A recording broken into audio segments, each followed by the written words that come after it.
नमस्कार मित्रों, सत्य की विजय में आपका स्वागत है। मैं हूं विजय त्रिवेदी।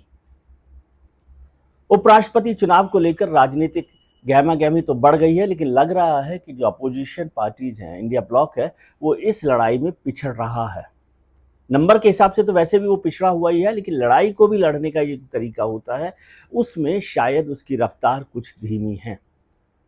भारतीय जनता पार्टी और एनडीए ने अपने उम्मीदवार का ऐलान कर दिया। सीपी राधाकृष्णन साहब, जो महाराष्ट्र के राज्यपाल हैं, तमिलनाडु को रिप्रेजेंट करते हैं, उनको सामने लाकर एक बड़ी चाल चल दी है। तमिलनाडु की राजनीति में भी इसको लेकर हड़कंप है। एआईएडीएमके ने तो कह ही दिया है कि वो भारतीय जनता पार्टी के उम्मीदवार को समर्थन करेंगी, और ये भी कहा है कि तमिल प्राइड के लिए पॉलिटिकल जो एफिलिएशंस हैं या पॉलिटिकल पार्टीज के जो कंसर्न है, उसको छोड़ना चाहिए। यानी उनका इशारा है कि डीएमके को भी उनके साथ आ जाना चाहिए। सुबह पार्लियामेंट के कैंपस में एनडीए की बैठक हो रही है। एनडीए की बैठक हो गई, प्रधानमंत्री जी ने उसमें राधाकृष्णन साहब की मुलाकात भी करवाई है, परिचय करवाया है एनडीए के एमपीज के साथ। और इससे ज़्यादा बात है कि जिसको जिम्मेदारी दी गई है, मेरे हिसाब से राजनाथ सिंह जी को, रक्षा मंत्री को, इस पूरे चुनाव के लिए इलेक्शन एजेंट तो किरण रिजिजू साहब को बनाया गया, लेकिन राजनाथ सिंह जी इस पूरे डील को देख रहे हैं कि किस तरह से ये इलेक्शन लड़ा जाना है। और वो जो दूसरे राजनीतिक दल हैं, उनके साथ मुलाकात कर रहे हैं, फ़ोन पर बात कर रहे हैं, बातचीत करते जा रहे हैं, तो उससे भी उनका फ़ायदा हो रहा है। उन्होंने तो सोनिया गांधी जी से भी बात की, एम के स्टालिन साहब से भी बात की, नवीन पटनायक साहब से भी बात की, और फिर उसके अलावा जो वाईएसआर जो पार्टी है, वाईएसआरसीपी, उसके जगन मोहन रेड्डी साहब से भी बात की है, बीआरएस के लोगों से भी बात की है। तो तमाम जगह पर वो अपना रास्ता खोलते जा रहे हैं, जबकि ये बहुत साफ है कि यदि वो केवल एनडीए के जो एमपीज हैं, लोकसभा और राज्यसभा के, वो 422 हैं, यदि उसके साथ भी वो चुनाव में जाएंगे तो भी उनकी जीत सुनिश्चित है मोटे तौर पर। वो भी 31 वोट ज़्यादा है बहुमत से। लेकिन उसके बावजूद सरकार ने, एनडीए ने, राजनाथ सिंह ने आगे बढ़कर दूसरे लोगों के साथ पहल की है। मुझे बताया गया कि वाईएसआर के जो जगन मोहन रेड्डी हैं, उनसे तो इलेक्शन, ये कैंडिडेट के अनाउंसमेंट से पहले राजनाथ जी ने बात कर ली थी। 13 अगस्त को अनाउंसमेंट तो हुआ, 17 अगस्त को, 13 अगस्त को भी बात कर ली थी, और उनका जो समर्थन है वो हासिल कर लिया था। उनके पास 11 एमपी हैं, 4 लोकसभा के और 7 राज्यसभा के। तो 11 एमपी तो ये और बढ़ गए हैं उनके पास, जो एनडीए में शामिल नहीं थे। बीआरएस के भी 4 राज्यसभा एमपीज हैं, उनका समर्थन भी बहुत उम्मीद है कि एनडीए को मिल जाएगा। तो 15 एमपी तो अभी बढ़ गए हैं।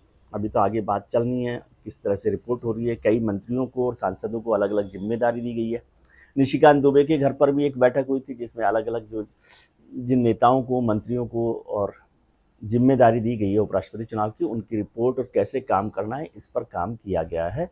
जबकि अभी तक जो इंडिया ब्लॉक है या अपोजिशन पार्टीज हैं, उन्होंने, कल शाम को बैठक हुई थी, उसमें बातचीत हुई थी, उसमें मल्लिकार्जुन खड़गे साहब को ये जिम्मेदारी दी गई है कि वो अपना उम्मीदवार तय कर दें और उसका अनाउंसमेंट कर दें। इस बार उन्होंने केवल एक पॉजिटिव काम किया है कि जितने भी सहयोगी दल हैं अपने इंडिया ब्लॉक के या विपक्ष में जो बैठे हुए हैं, उनके साथ बातचीत की है।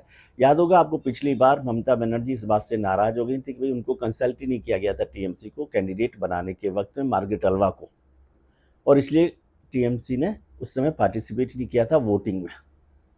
उस बार 56 वोट नहीं डाले गए थे, उसमें से टीएमसी भी शामिल थी। तो इस बार सभी सहयोगी दलों से बात की गई है। डीएमके का दबाव है कि भाई, सीपी राधाकृष्णन का जवाब यही हो सकता है कि तमिलनाडु से ही किसी और को कैंडिडेट बनाया जाए, नहीं तो डीएम के लिए भी मुश्किल होगी और थोड़ा सा एक झगड़ा बढ़ सकता है। माना जा रहा है कि विपक्ष में जो ब्लॉक है, इंडिया ब्लॉक है, उसमें इस बात पर सहमति बनी कि किसी राजनेता को कैंडिडेट नहीं बनाया जाए, मतलब किसी पॉलिटिकल पार्टी के, क्योंकि एक तो उससे अलग अलग तरह के विवाद होंगे कि किस पार्टी के कैंडिडेट को रखा जा रहा है, और दूसरा उसमें थोड़ी दूसरी तरह की मुश्किल है। तो सीपी राधाकृष्णन के जवाब में 2 नाम अभी तक चल रहे हैं।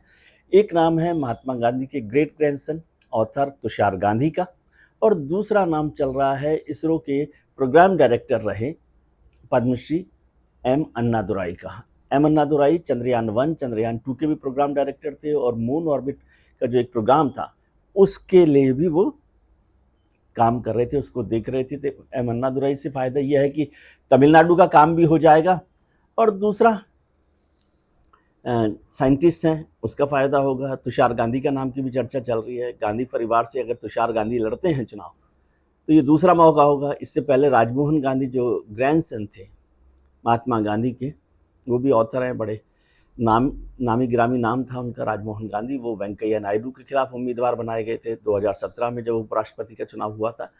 तो अब क्या वहाँ पर जाएंगे? डीएमके को, जो भारतीय जनता पार्टी की तमिलनाडु की यूनिट है, उसने कहा है कि अब ये दोबारा गलती वो ना करें कि तमिल कैंडिडेट को विरोध करें, अपनी गलती सुधार लें। याद हो आपको कि डीएमके ने, जब एनडीए ने एपीजे अब्दुल कलाम साहब को दोबारा प्रेसिडेंट का कैंडिडेट बनाने की बात की थी, नाम चलाया था, तो डीएमके ने उसका विरोध किया था। तो बीजेपी ने कहा कि कलाम साहब को दोबारा के वक्त नॉमिनेशन में डीएमके ने जो साथ नहीं दिया था और तमिलनाडु का उम्मीदवारी को एक तरह से बेदखल किया था, खारिज किया था, रिजेक्ट किया था, उस गलती को सुधारने का मौका है और वो राधाकृष्णन साहब को अपना सपोर्ट दें। इसलिए ये बार बार डीएमके का जोर है कि भाई एआईडीएमके को भी हम इधर ला सकते हैं यदि अन्नादुराई साहब को लेकर आए। वो भी साइंटिस्ट हैं, आपको याद हो पहले कलाम साहब प्रेसिडेंट थे, वो भी साइंटिस्ट थे, तो उनको एनडीए ने कैंडिडेट बनाया था। अब यदि विपक्ष एम अन्नादुराई को कैंडिडेट बनाता है तो राजनीतिक थोड़ा सा मैसेज अलग जा सकता है।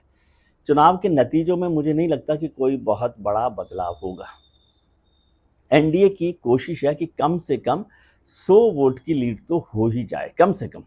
पिछली बार तो धनखड़ साहब के वक्त में तो 346 वोट का मार्जिन था, विनिंग मार्जिन था मार्केट अलवा और धनखड़ साहब के बीच में। उसमें 56 वोट तो डले ही नहीं थे, कुछ लोगों ने क्रॉस वोटिंग की थी। तो इस बार क्या क्रॉस वोटिंग होती है? अभी तो पहले जो 48 वोट हैं जो न इंडिया ब्लॉक में न एनडीए में है, उस पर फोकस है एनडीए का। और उसके बाद इंडिया ब्लॉक में से कितनी पार्टियों को या तो सपोर्ट लिया जा सके या उसमें क्रॉस वोटिंग कराई जा सके। तो 31 + 48 हो गए 50, 38, 80 वोट के करीबन। उसमें 11 वोट अभी बढ़ गए हैं वाईएसआर के, तो 91 वोट हो गए हैं। 4 वोट बढ़ गए हैं एआईएडीएमके के, तो 95 वोट हो गए हैं। मतलब मोटे तौर पर मुझे नहीं पता कि उसमें से कितने मिलेंगे नहीं मिलेंगे। एनडीए की कोशिश है कि एक बड़ी दमदार जीत हासिल की जाए। इस पर प्रधानमंत्री जी ने खुद राधाकृष्णन साहब से मुलाकात की। उसके अलावा उन्होंने राधाकृष्णन साहब ने दिल्ली में बीजेपी के नेताओं से बात की है। आज एनडीए की जो मुलाकात बैठक हुई है एमपीज़ की पार्लियामेंट में, उसमें उनका इंट्रोडक्शन कराया गया, उन्होंने सबसे मुलाकात की है। और अब जब कैंपेन शुरू होगा, नॉमिनेशन कल सुबह होना है उनका 20 तारीख को, और अभी इंडिया ब्लॉक को अपना उम्मीदवार का ऐलान करना है, तो ये एक लड़ाई पिछड़ने जैसी बात की जा रही है। लेकिन कौन कैंडिडेट होगा इंडिया ब्लॉक का? तुषार गांधी होंगे, एम अन्नादुराई होंगे, या फिर कोई और कैंडिडेट हो सकता है, गैर राजनीतिक या राजनीतिक। राजनीतिक कैंडिडेट होने की संभावना कम है।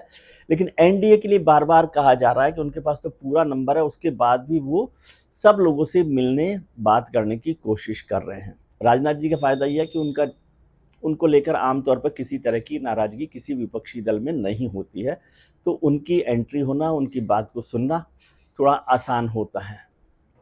मुझे लगता है इसी ख्याल से राजनाथ जी को ये जिम्मेदारी दी गई है और उनकी जीत इसमें है, एनडीए के उम्मीदवार जीतने में नहीं है। एनडीए के उम्मीदवार को कितनी ज़्यादा वोट मिल सकते हैं, उनके जो तय वोट हैं 422 वोट।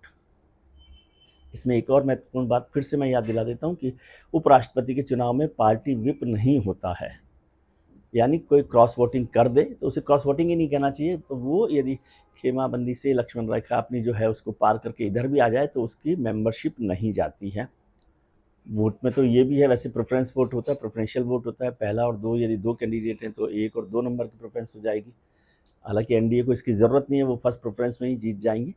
लेकिन बहुत सारी बातें हो सकती है, क्या सेकंड प्रेफरेंस में भी कुछ लोग उनको वोट दे सकते हैं। ये सब चीज़ें बताएगी कि आगे इंडिया और एनडीए ब्लॉक की ताकत कैसे बनेगी, बहुत महत्वपूर्ण है।